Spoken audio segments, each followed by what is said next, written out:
Community Viewpoint.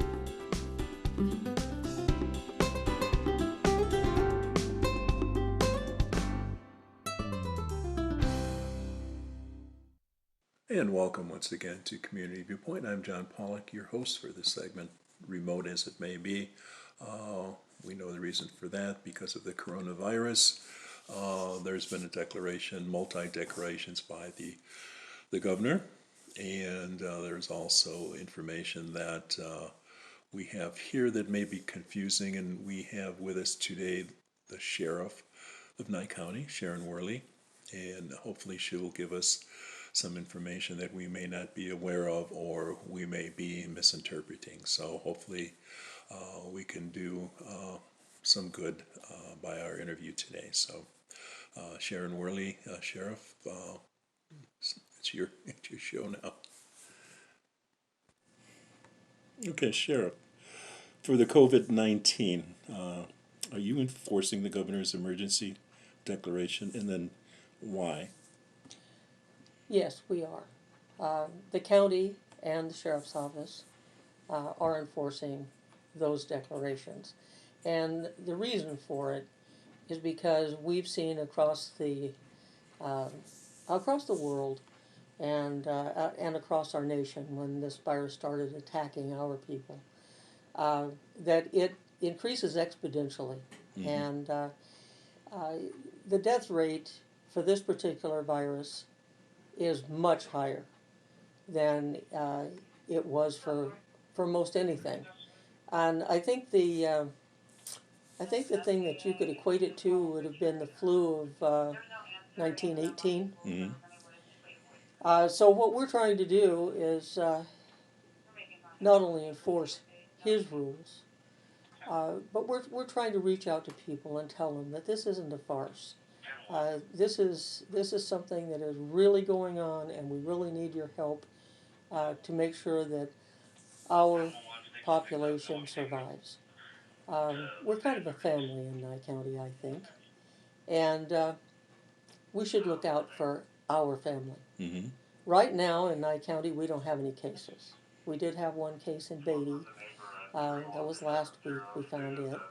And he had been diagnosed in Las Vegas and released from Las Vegas to go home and isolate himself. Mm-hmm. We found out about it after he was supposedly home in isolation, and he wasn't isolating himself because he needed to go to the store and all of the things that we need to do to survive. And so the county got together and managed to feed him while he was in isolation, to make sure that he could stay there and not infect any more people. Well, yesterday he was well enough for the state to release him from that isolation. Okay. And so now he's back in population, and we don't have any active cases in Nye County right now, and we'd really like to keep it that way. And it's a large county too, even though there's wide open spaces, but that's a vast area. Yes, and this man was in Beatty. Mm-hmm. Now we've had other cases that we thought we had in Tonopah and whatnot, and several here.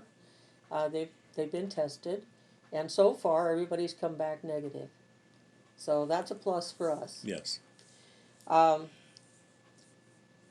If we can get through to people to stay 6 foot apart and break those norms, I mean, when I see people that I know, or even when I see people I don't know, yeah, I want to shake their hand or give them a hug, mm-hmm, or if something's happened to them, you want to give them a hug for a little bit of sympathy and whatnot. You just can't do that anymore. Mm-hmm. Not while this stuff is going on.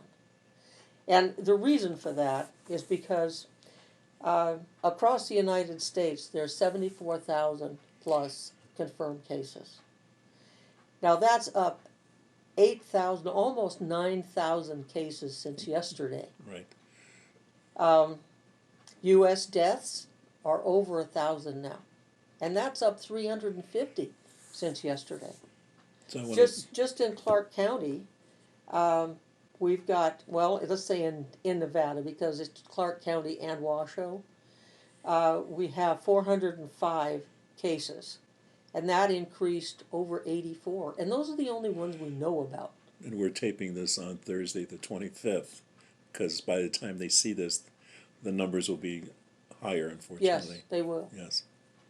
But they're rising exponentially Yes. across the country. And so places like New York got it first, Mm-hmm.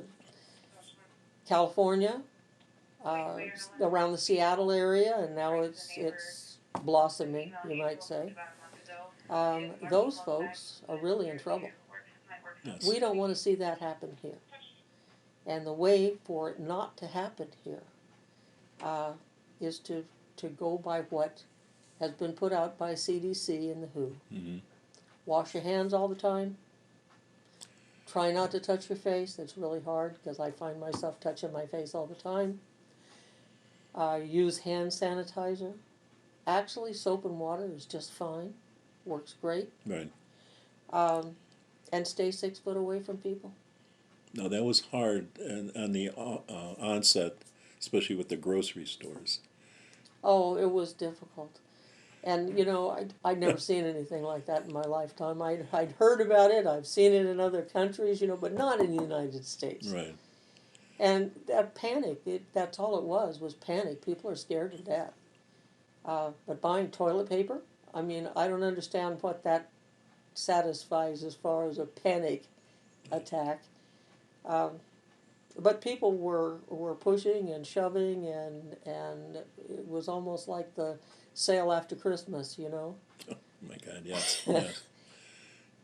And it was now that's coming down to normalcy, and thankfully the stores themselves have been able to separate the people. Smith's the other day, I went in there. There's a lovely lady with wipes cleaning off the handles for the shopping carts, and Albertsons is doing things. Walmart, they're more aggressive, from what I understand. If you're taking too many things from in your Well, cart, we the county, had a meeting with stores. Mhm. Our emergency manager, Chief Lewis, the county manager, the health officer, who was Hank Moulton, myself, and our team.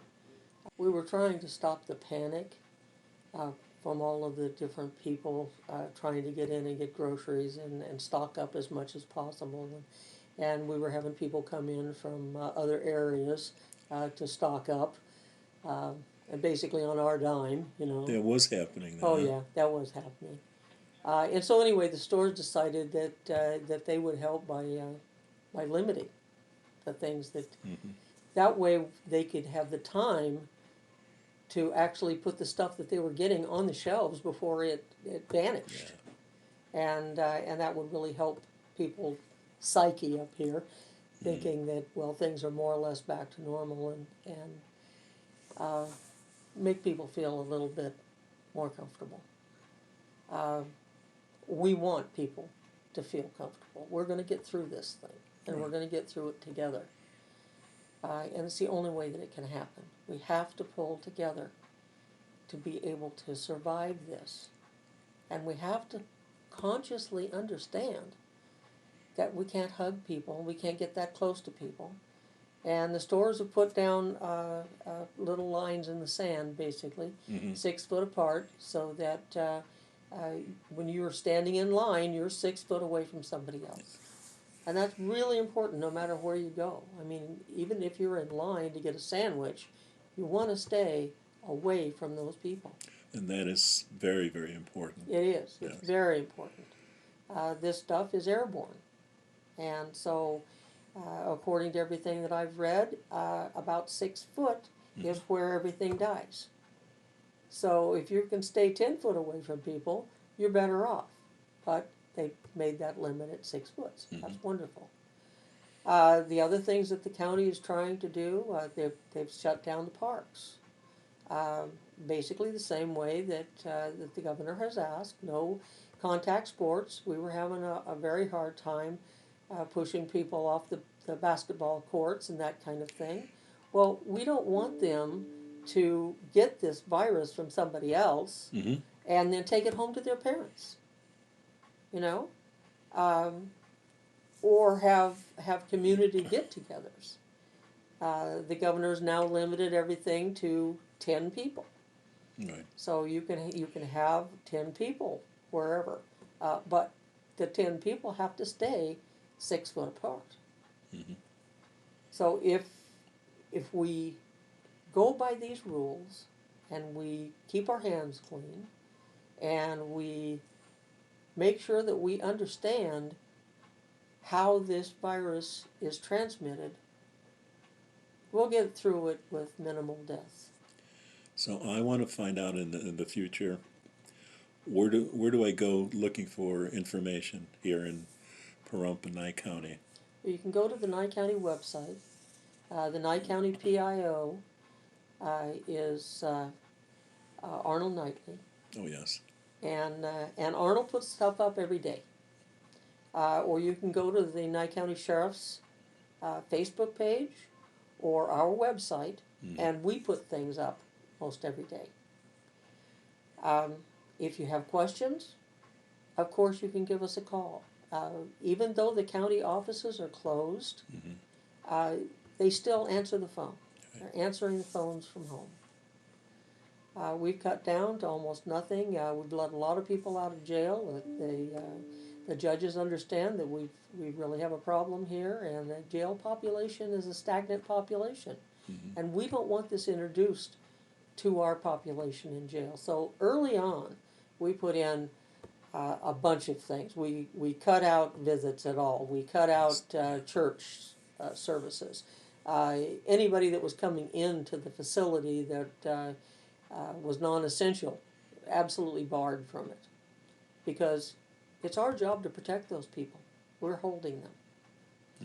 The judges then went through everything and decided who they felt that they could release to lower our population in jail.